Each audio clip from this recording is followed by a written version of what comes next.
これはヘリコプターの中から撮影。何これ。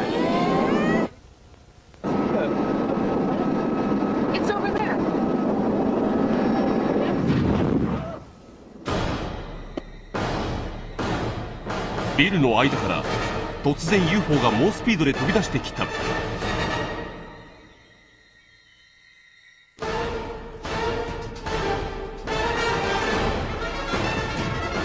そしてヘリから数百メートル離れた空中で一度止まった。いや、爆発じゃないんだ。近づいて。次の瞬間、ヘリコプターに急接近。そして向きを変え上空に去っていった。大事故になりかねない UFO の大接近。超スローでもう一度見てもらいたい。空中に浮かぶ UFO が一瞬にしてヘリに接近。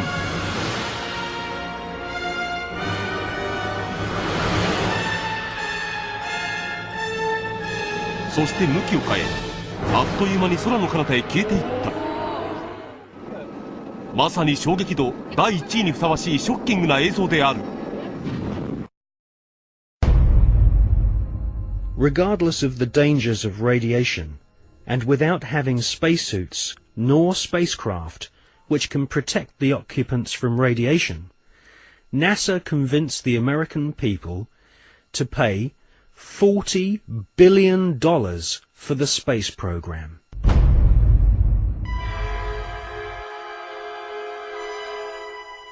The most lethal forms of radiation, of course, are at the higher end of the spectrum. That's gamma rays and X-rays. We know what ultraviolet can do. If you stay out too long in the sun, you get sunburn and skin cancer and die, and it's all very sad.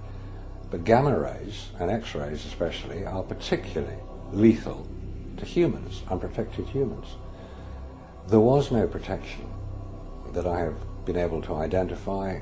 I've found no reference to it. I found nothing that will tell me what level of protection is offered, so I have to assume none was. I've contacted the manufacturers of the spacesuits, and they said there was no radiation protection built into the spacesuits, because I asked them if these same spacesuits could be used by technicians to go into Chernobyl or 3 Mile Island, because the nuclear reactors produce the same radiation as produced in space. They said no, not advisable, no protection. Ex-Nazis were now in charge of vast amounts of tax dollars. In today's value, the Nazis at the heart of the NASA space program were given more than $600 billion. All NASA had to do was announce a new space project, and the money was handed over so that the American government could save face in the Cold War.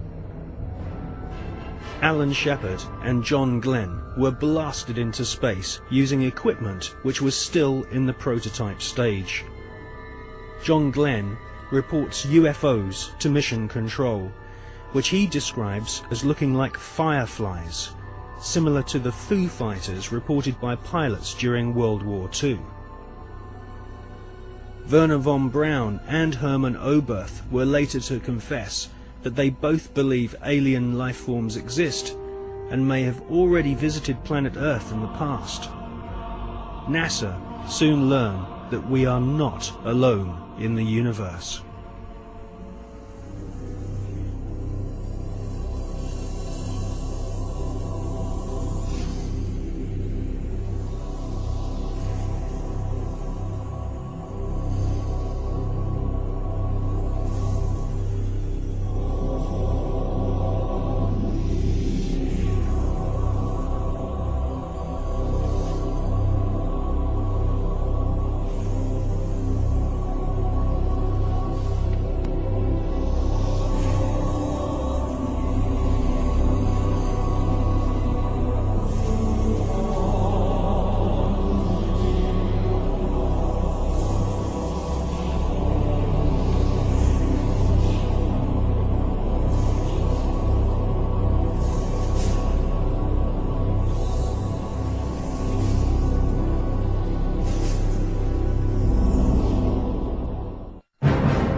In Jonathan Eisen's excellent book, Suppressed Inventions, he interviews Wernher von Braun's mentor and teacher, Dr. Hermann Oberth. Dr. Oberth makes it quite clear that he has studied the aeronautic performance of UFOs.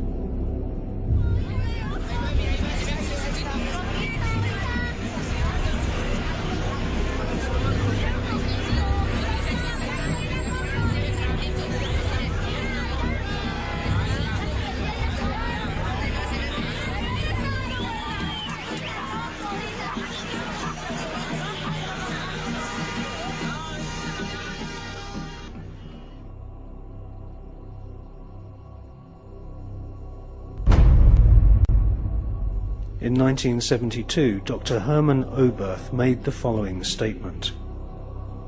Today, we cannot produce machines that fly the same as UFOs do. They are flying by means of artificial fields of gravity. This would explain the sudden changes of directions.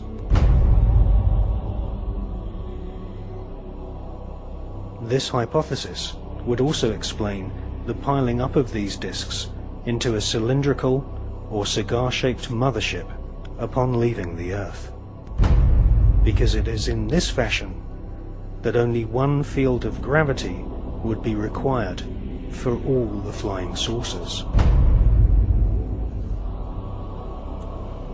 Dr. Oberth then added, "We cannot take credit for our record advancement in certain scientific fields alone. We have been helped, and we have been helped by the people of other worlds."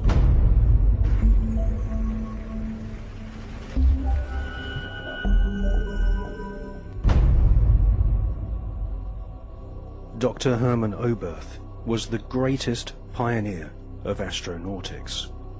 Hermann Oberth made his statement in 1972. Almost 20 years later, in 1991, amateur footage of UFOs stacked up in a cylindrical formation was filmed in Mexico City.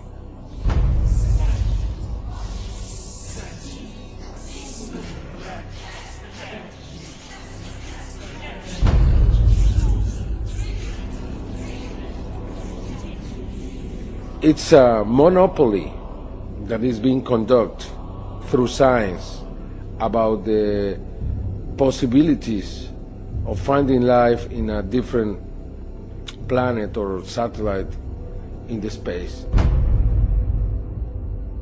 We have many other reasons to believe that NASA has been lying in every respect. It's very difficult to know if the politicians know the real truth or not. We know that there is government inside the government.